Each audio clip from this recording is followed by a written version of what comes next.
Otra más, compadre. Y así seguirán acumulándose los programas, las fechas, las historias, ¿no? Las historias. Porque a final de cuentas todos somos historia y todos hacemos historia, queramos o no. Claro. Porque así es esto. Hablábamos hace unos minutos fuera de cámaras, cuando me estaba sirviendo mi refresco, nuestro estimado amigo en común, don Israel Reséndez, que luego nomás está, ya. Bueno, yo pongo mi jugo porque yo creí que iban a sacar fotos. Y el asunto es simple, los hechos, los momentos, los recuerdos. Y vamos construyendo a la persona a partir de todo esto. La persona que percibimos desde nuestro punto de vista.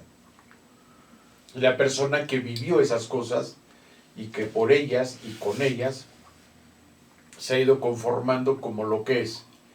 Y eso es lo que en un momento dado, a mí en lo particular, Rubén, me interesaría que quedase. ¿Por qué? Porque bien con todas estas situaciones que se han suscitado, hemos ido viendo que en un abrir y cerrar de ojos ya no están. Y no quedó nada. Hace tiempo... ¿También yo me salgo, perdón? Hace tiempo, en un momento dado, comentábamos ya de algunas cosas, porque se pierden, se van. Y el conocimiento hay que heredarlo, legarlo, claro, transmitirlo, diría aquel. Y eso es lo que debemos hacer, creo. Porque no habría cosa más estéril que morirnos con todo eso. Llevarnos todos los legados. Llevarnos los legados, porque lo material aquí se va a quedar, hasta el pelo que tenemos se queda aquí. Y en ese sentido yo creo que es vital que hagamos algo.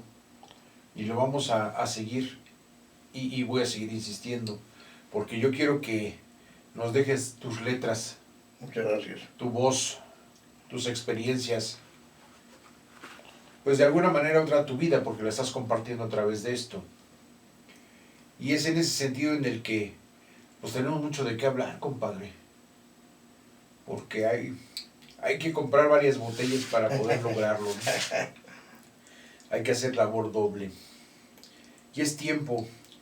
Azcapotzalco, como un pequeño punto en un mapa tan grande que es nuestro país, México, pero tiene una voz propia y una identidad propia. Y yo he insistido mucho en diferentes medios, diferentes momentos y circunstancias en este punto en el que es vital que preservemos nuestra identidad, nuestra cultura, nuestra voz, nuestra lengua, nuestros gustos, nuestras aficiones incluso. Salud. Vale. Entonces, en ese sentido, sí quisiera pues que nos platicases un poco más de varias cosas. Entre ellas, hace rato mi esposa preguntaba acerca del parque de béisbol Benavides, el que está ahí en la Petrolera. Y creo que de ahí podemos, pues vamos a decir, ribetear o vamos a sacar, a relucir tu memoria, porque yo creo que de alguna manera u otra tuviste algo que ver ahí, o tuviste alguna vivencia ahí, porque ahora sí que tú sí gastaste zapatos aquí en Azcapotzalco, compadre. Sí. Bueno, esto tiene un surgimiento por los años de 1940-41, cuando es director de Petróleos Mexicanos el ingeniero Salvador Benavides. Y surge en aquella época por primera vez el equipo Tilingor, cuyo en aquel momento manager era Carlos Orozco de la Breña, padre. Equipo en el que se encontraba también uno que fue uno de los grandes peloteros de la Liga Mexicana, que fue Cochihuila Valenzuela, y naturalmente en donde es su aparición un pelotero extraordinario que fue vecino de Santa María Maninalco y que fue representativo en 17 series internacionales representando al país, Elías Mier Rojas. Otro pelotero de aquella época fue justamente Mauro Ruiz, peloteros que dieron brillo, profundo brillo en Azcapotzalco, y entonces fueron avalados por aquel ingeniero director de Petróleos Mexicanos, que fue don Salvador Benavides, que es quien se dio la tarea de construir el hoy famoso Parque Salvador Benavides de la colonia petrolera en Azcapotzalco, en donde alguna vez, para ser precisos, se llegó a jugar profesionalmente la Liga Invernal Veracruzana. La Liga Invernal Veracruzana con equipos como México, por ejemplo, que era el Aztecas, el Poza Rica, equipos que alineaban a peloteros como Al Grunwald, como Howard Box, aquel imponente pelotero de largo alcance, Howard Box, que era cuarto bate en cualquier equipo. Y ahí, en la liga, en el parque de la colonia petrolera, se llevó a cabo esa liga invernal, porque además no había espacio por alguna razón, ya que el Seguro Social se encontraba vetado. Y como alternativa, se tomó la decisión de que la Liga Invernal Veracruzana se jugara en Azcapotzalco, en la Liga Petrolera, en el Parque Salvador Benavides, con una gran historia, con peloteros que dejaron, repito, huella enorme, y todo eso obedece a la mano, a la obra y a la dedicación de que se llevara a cabo ese parque de la colonia petrolera, y repito nuevamente, cuando era director, el ingeniero Salvador Benavides. Esa es a grandes rasgos la historia de la Liga Petrolera, del parque de la colonia petrolera, en donde al final de los años llegaron a participar en esa Liga Petrolera Máximo Hernández, Alfredo Ortiz, Antonio Villascosa y muchos peloteros que participaron en la Liga Mexicana y que vinieron a terminar prácticamente sus días en esa liga, como el propio Rubén Esquivias, el zurdo Rubén Esquivias, que formaba parte del cuadro del Millón de Oro de aquel Tigres de México, donde jugó Armando Murillo, tantos peloteros de tanto prestigio. Y bueno, a grandes rasgos, esa sería la historia del parque de la colonia petrolera, el Parque Salvador Benavides, que ha dejado una profunda huella y triste, porque en aquella época estábamos llenos de parques llaneros, más bien de llanos donde se practicaba el béisbol. Y recordaba hace un rato que el fraccionamiento San Antonio, solamente por mencionar uno, tenía 19 campos. Existía... Nos señas de que vamos a un corte, compadre. Vamos a obedecerle, si no ya ves cómo luego no nos sirve. Me decías que en San Antonio había 19 campos. Nada más. Nada más. Y existían el campo de Santiago Guizotla, el campo de Pernos,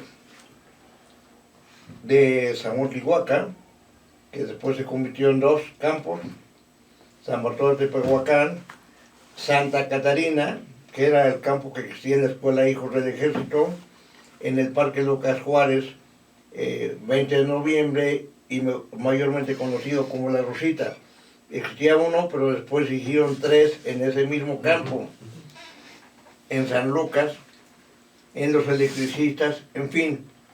Era un vergel el béisbol en Azcapotzalco, a donde seguramente la gente flotante deportiva accedía a un poco más de 5,000, ya que eran 119 campos, y esos 19 con diferentes horarios, el sábado y domingo, por lo que multiplicando los 18 jugadores por 2 equipos cada juego y en 3 horarios distintos, nos daba esa cantidad. Se promocionaba el deporte y se daba facilidades. Lamentablemente parece que esto con el tiempo ha cambiado y hoy el día de practicar deporte tiene un costo. Yo creo que esto debía de abrirse a la comunidad pensando definitivamente que el deporte es salud. Es cultura. Y que es cultura, es salud, es cultura, y que aleja a la gente del vicio necesariamente. Esto debía de abrirse y ojalá debía se reflexionara, se recapacitara y que las puertas se abrieran al deporte para que la gente tuviera un espacio de esparcimiento y que fuera alejada de los malos hábitos, de los vicios. Decía entonces que era un mundo de gente flotante la que acudía de distintos lugares sábado y domingo. Sí, los fines de semana eran, digamos, mucho más sanos que actualmente, porque independientemente del encontronazo deportivo, porque era un juego para que hubiese un ganador, pues había una convivencia familiar. Plena. Así es. Plena. Y sana, porque en su momento, pues esto nos permitía algo que se ha ido perdiendo, vinculación. La vinculación exactamente a la identidad. Y la identidad. La identidad. Nosotros, yo cuando practicaba el deporte, hacía que me acompañara mi familia íntegra. Y entonces estábamos ahí, disfrutábamos del deporte y la verdad también se apasionaban. Finalmente, después de eso nos reuníamos para convivir un momento y era un esparcimiento de carácter familiar. Los demás jugadores eran parte de nuestra familia y sus familiares eran nuestras familias. Eran un equipo tanto en todo, interno como externo, en porque se iban generando estas ligas, estas condiciones que permitían esta construcción social humana.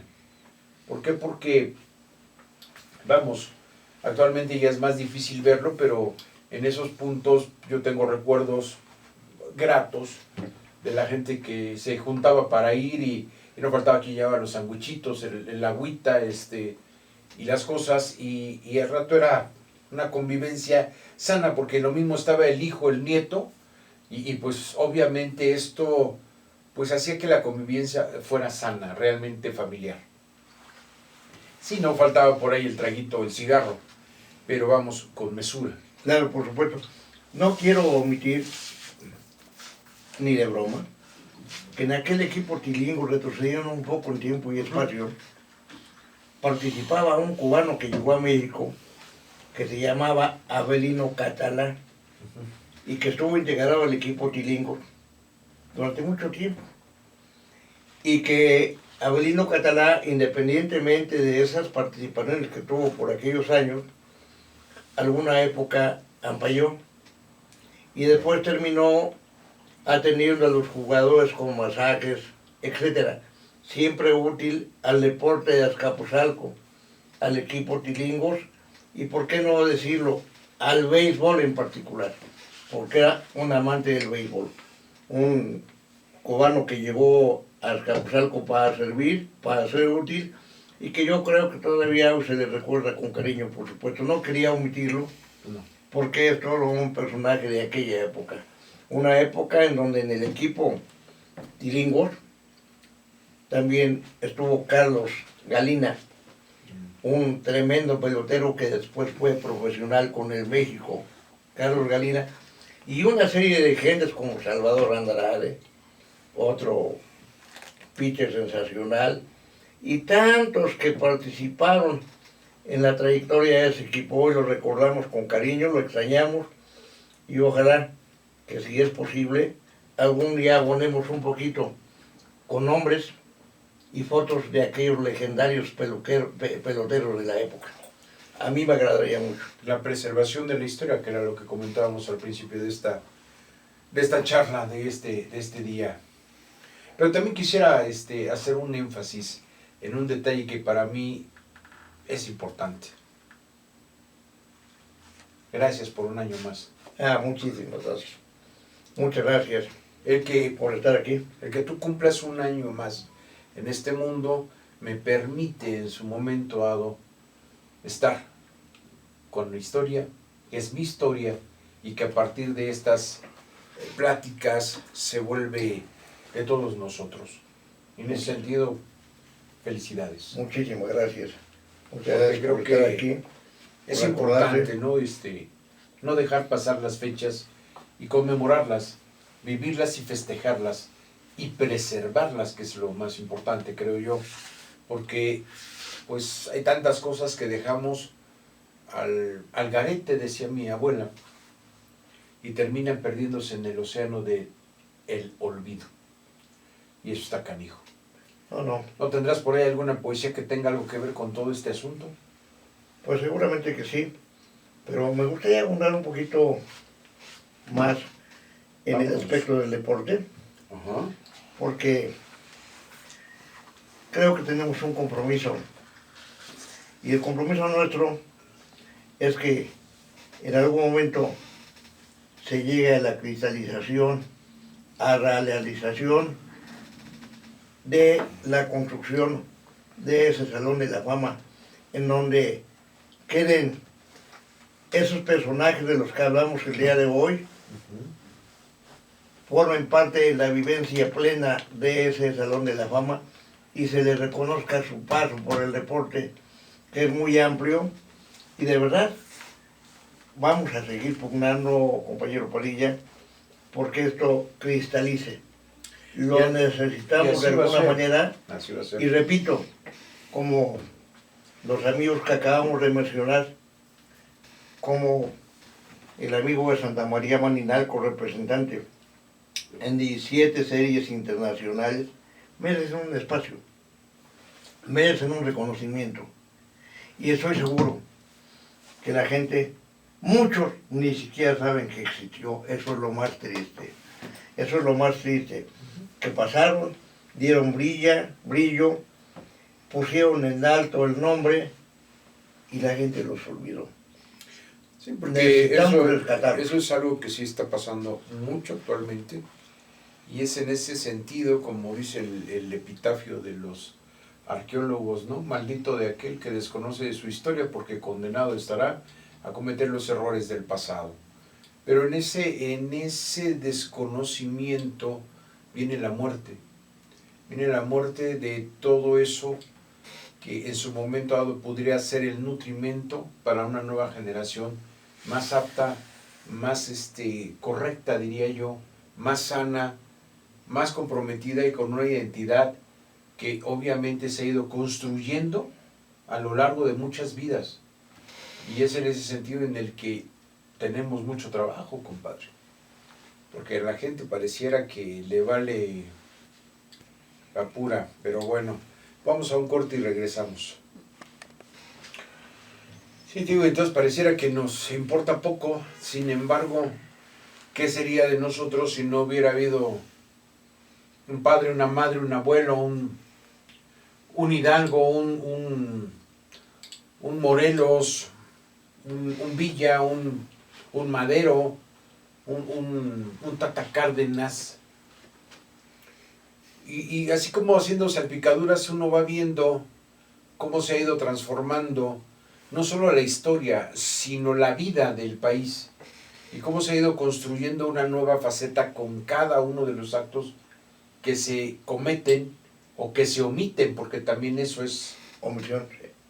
terrible, ¿no? Sí. Entonces, yo no quisiera ser el que omita el valor tan grande que tiene la vida de una persona, cualquiera que sea, el quesadillero, el chicharronero, el que sea, porque todos ellos en su conjunto le dan una forma y le dan un legado a esta comunidad. Y a veces como que minusvaloramos todas esas cosas y decimos, ay, pues mi abuelo fue obrero y toda su vida fue obrero.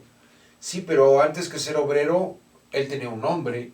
Antes que ser obrero, él fue el padre de alguien y es el abuelo de alguien. Y gracias a su ejemplo y a su labor y labranza, ese alguien tiene una casa, ese alguien tiene una materia, ese alguien tiene una historia que le antecede. Y es eso lo que a mí no me gustaría que se perdiera. Obviamente habrá personas que tengan a bien, pues, un brillo extra, ¿sí? Pero tan importante es el que me entrega el garrafón de agua en la casa, que es la casa tuya, mi hermano, y la de nuestros amigos. Gracias. Como también el que pues me representa ante una cámara o no sé, el médico que me asiste. ¿Qué estamos haciendo para preservarlo? Yo es lo que me pregunto. Y derivado de eso, pues he insistido en este tipo de acciones y de programas para que pues se quede como una imagen que a mí me quedó muy, muy grabada de chico cuando empezamos a poder leer y a ver películas, ¿no? Esa imagen donde un náufrago le mete un papelito a una botella con un corcho y la avienta con la esperanza de que alguien la encuentre y la lea y sepa que él estuvo varado en ese lugar. Y yo creo que el internet, a través de todos estos medios que nos permite, pues nos va a servir como esa botella. Y procuremos escribir muchos papelitos que digan: fulano de tal existió de tal a tal fecha, perengano hizo esto, sutano logró aquello, y todos ellos en conjunto eran Azcapotzalco. Claro. Yo creo, y lo dejo como una propuesta aprovechando la situación de este programa, para que con ustedes enarbolemos una opinión y que desde hoy, considerando la cultura de Azcapotzalco, sea considerado como pueblo mágico, porque tiene raíces, tiene tradición, pueblo de reyes, arqueológicamente importantísimo. Tenemos un asentamiento de gente viviendo aquí hace 3000 años. Entonces, ignoro por qué a la fecha no ha sido considerado, pero el día de hoy vamos a proponerlo, vamos a aprovechar este espacio para que sea considerado y que seamos la mella quien enarbole esta petición. De hecho, bien habiamente la revista México Desconocido tuvo a bien hacer hace algunos años, no recuerdo exactamente cuántos, pero sí, no son muchos, pero sí ya son años, sacaron un fascículo en el que ahora todavía lo podemos encontrar en algunos kioscos, particularmente incluso en el pasaje Pino Suárez, ahí hay un kiosco de esta revista y ahí puedes comprar el fascículo. Lo han estado reeditando y reeditando porque se ha vendido mucho, y es el de Barrios Mágicos, y ahí está particularmente Azcapotzalco. Bueno, pero no hablamos de un barrio, hablamos de un pueblo. Sí, yo a lo que voy es esto se construye a partir de, entonces tenemos colonias, tenemos barrios y tenemos pueblos en Azcapotzalco, y pueblos con tradición histórica y cultural que obviamente vienen desde mucho antes que llegaran los españoles. Y es en ese sentido en el que creo que debemos sentirnos, primero, orgullosos, y segundo, sentir este inmenso compromiso de decirle al mundo qué es Azcapotzalco. Fue donde se construyó la primera unidad habitacional más grande de Latinoamérica, fue donde tantas cosas, donde ha vivido tanta gente, no sé, como nuestro estimado, particularmente Chava Flores, y tantas cosas que han pasado aquí y que se han dado aquí. No sé, hay vestigios de por ejemplo, de nuestro primer santo mexicano, San Felipe de Jesús. y todas estas cosas que de alguna manera u otra han ido construyendo Azcapotzalco. Claro. Y sí, también hemos tenido errores garrafales y gente también nefasta, porque de eso no se salva nadie. Claro. En toda familia hay un dedo chiquito, ¿sí? Entonces, en ese orden de ideas, creo que es momento de gritarle al mundo quiénes somos y de dónde venimos. Claro. Y que haya Azcapotzalco para rato. Uy, sí. Y a título de pregunta, compañero Padilla, Dígame, maestro. El autor de México desconocido era Harry Mulisch. De los primeros, o sea, ahorita hay mucha colaboración de varias personas, porque obviamente hay quien sienta las bases y de ahí se va dando todo lo demás. Porque curiosamente Harry Mulisch creo que podía presumir de conocer perfectamente nuestro país, punto por punto. Y él justamente escribía México desconocido. Sientan las bases el principio. ¿Cómo es Que posible un extranjero que una persona de origen alemán describiera nuestro país mejor que nosotros? Y que pusiera sus ojos, si se trata del mismo personaje, en nuestro escapuzasco. Pues es que volvemos al punto, ¿no? Se dice que después de la migración a consecuencia de la explosión del volcán del Xitle, allá en Cuicuilco, de aquel lado, pues sí, mucha gente también llegó para acá. Pero aquí ya estaban los tepanecas, hace 3.000 años. Claro. Y pues a mucha gente no sabe que los primeros mexicas, pues bueno, los chichimecas, todo eso, les rendían tributo y le tenían que pagar, ahora sí, que a los tepanecas, particularmente al señor Tezosomo, que es el que vamos a decir, le da brillo y pues hace que esto crezca, se logran, no sé, 35 calpulis, particularmente en esta zona, y todo ese poderío, ese digamos, reinado, por decirlo de alguna forma, porque aquí eran tlatoanis, no eran reyes, esa palabra es europea. Sin embargo, es como mucha gente ubica, ¿no? Pues vino a caer y precisamente con alguien que tenía ascendencia tepaneca, con Izcóatl, porque una parte de él era tepaneca. Sin embargo, obviamente como todo va cambiando, se va transformando y van llegando ideas nuevas y van cobrando facturas anteriores y todo se va dando. En ese orden de ideas y de transformaciones nos encontramos aquí y ahora. Y yo creo que va a ser tiempo porque nos hace que ya nos vamos y se me hace que quiere servir la otra, el compadre Israel Reséndez, que sin él pues estaríamos, no sé, tú y yo echando guaguara para que no se oiga mal. Pero qué bueno que se puede y qué bueno que la vida y la divinidad, digamos Dios, me permite estar contigo aquí ya. Muchas gracias, igualmente. Pues yo agradezco como siempre la oportunidad. A don Israel, siempre tan atento, siempre tan dispuesto.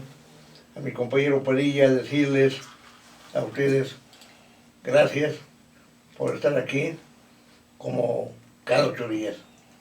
Un saludo para don Jorge, que no se nos pase, don Pablo, nuestros amigos, Alejandro. Compañeros de batalla. De batalla. Y pues muchas gracias y que tengan un excelente fin de semana. Gracias. Salud, nos estamos viendo por Mondamella y felicidades por un año más. Muchas gracias. Muchas gracias.